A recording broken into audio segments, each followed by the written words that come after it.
Antes que você falou, eu escrevi 3.000 páginas antes de publicar meu primeiro livro e tal. Era sobre a teoria da inteligência multifocal. É isso? Foi nesse estágio aí que você começou a enxergar a vida desse jeito que você enxerga hoje? Foi nesse estágio que eu comecei a perceber minha pequenez e como nós, como espécie, somos doentes. Somos uma única família, a família humana, mas nos dividimos em milhares de feudos, de currais intelectuais, inclusive religiosos.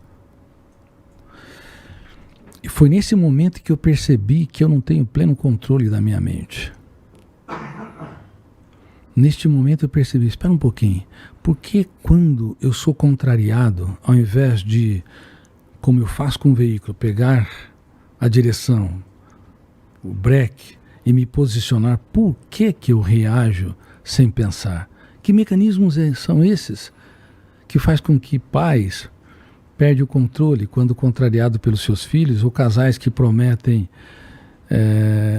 diante de uma plateia: eu te prometo que amarei na saúde, na doença, na miséria, na fortuna, na alegria, na tristeza.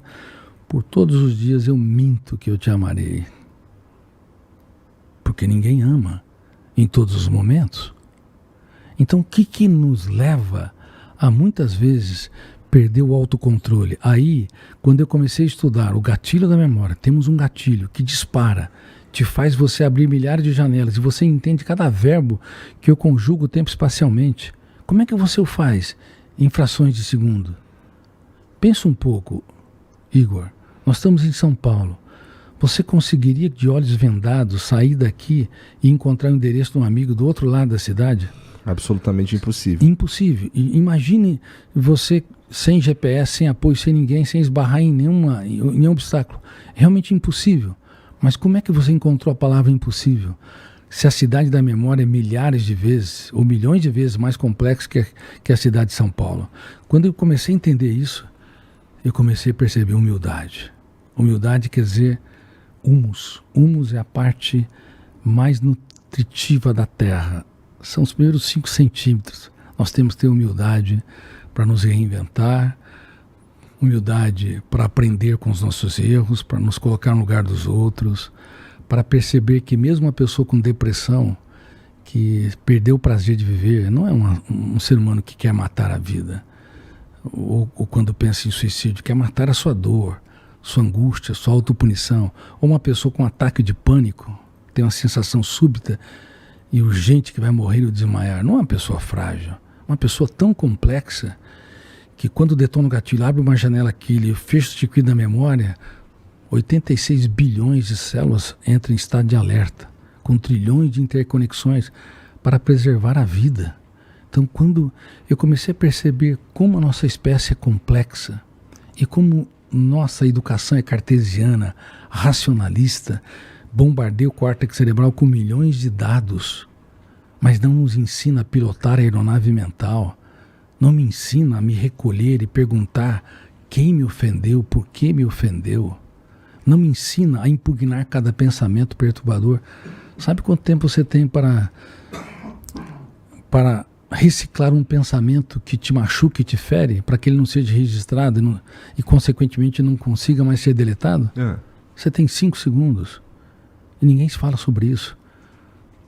Você toma banho, não toma banho? Idealmente. Tem gente que toma 2 banhos por dia. Não é meu caso, tomo 1. Tem gente que toma 3. Já tive pacientes que tomavam 40 banhos por dia. Então, detonava quando estava tomando banho. Olha os mecanismos para poder explicar melhor. Estava tomando banho.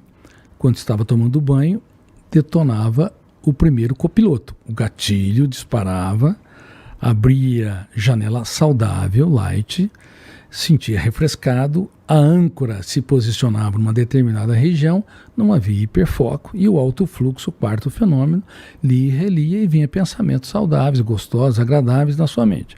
Quando saía do banho, a hora que tocava a toalha, ela sentia que tinha vírus e bactérias, detonava em milésimos de segundo o gatilho, abria uma janela traumática ou killer, o volume de tensão fazia com que a âncora feche o circuito.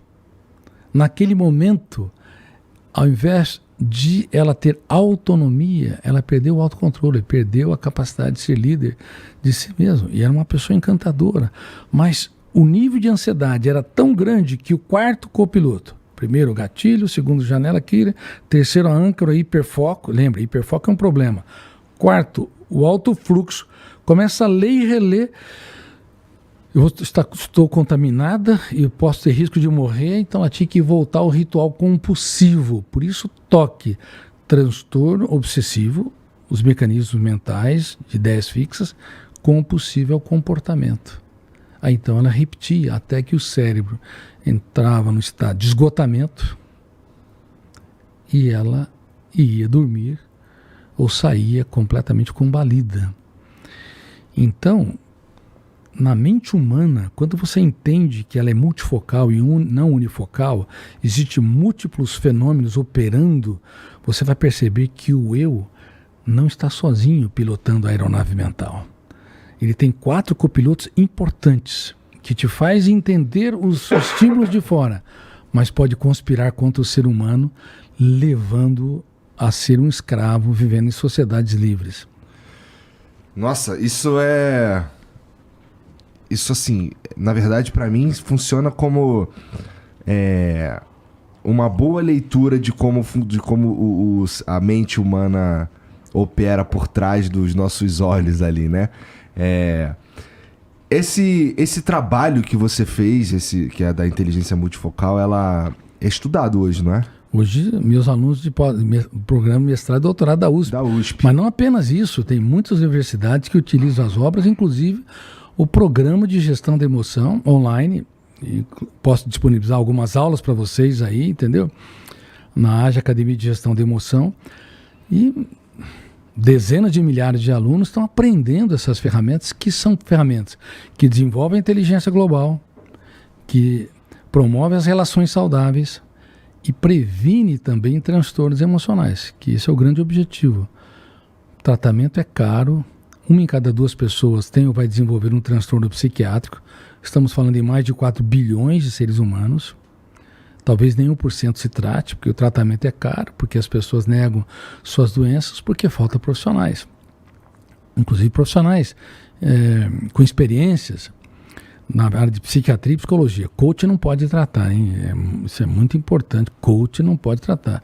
Aliás, existe coach para tudo, até coach para desvirar coach, entendeu? Os coaches são importantes. Curso de vender curso. Coaches são importantes para treinamento, desenvolvimento de habilidades, mas não pode entrar na área da psiquiatria e psicologia, porque é grave e antiético, tá? Tu concorda? Assim, eu costumo falar para as pessoas que estão à minha volta, que eu falo assim, cara, todo mundo devia ir a um psicólogo e trocar uma ideia e até para ajudar a entender você mesmo. Fez bastante diferença na minha vida. Minha relação em casa mudou bastante depois de visitar o psicólogo várias vezes. Mas eu falo isso pra todo mundo, cara. Eu acho que todo mundo tinha que ir no psicólogo. O que você acha dessa afirmação? Eu acho que todo mundo deveria procurar quando tem necessidade. Porque tratamento também é caro. Nem sempre as pessoas têm disponibilidade financeira. Mas digamos que as pessoas tenham. Seria muito bom encontrar um bom psicólogo ou um bom psiquiatra para ter conversas agradáveis, até mesmo para se ouvir, porque quando você está diante de um bom terapeuta, você se ouve, porque as pessoas não se ouvem, elas não ouvem nem a voz do corpo, como eu disse, dores de cabeça, dores musculares, o cérebro gritando, mude o seu estilo de vida, elas não se ouvem, se elas não se ouvem, não ouvem a voz do corpo, quanto mais não ouvem de maneira adequada quando estão angustiadas, irritadiças ou estão sendo impulsivas. Aliás, tem pessoas que me dizem, Dr. Cury, eu não levo o desaforo para casa.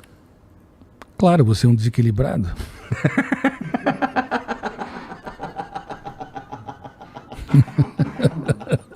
Excelente.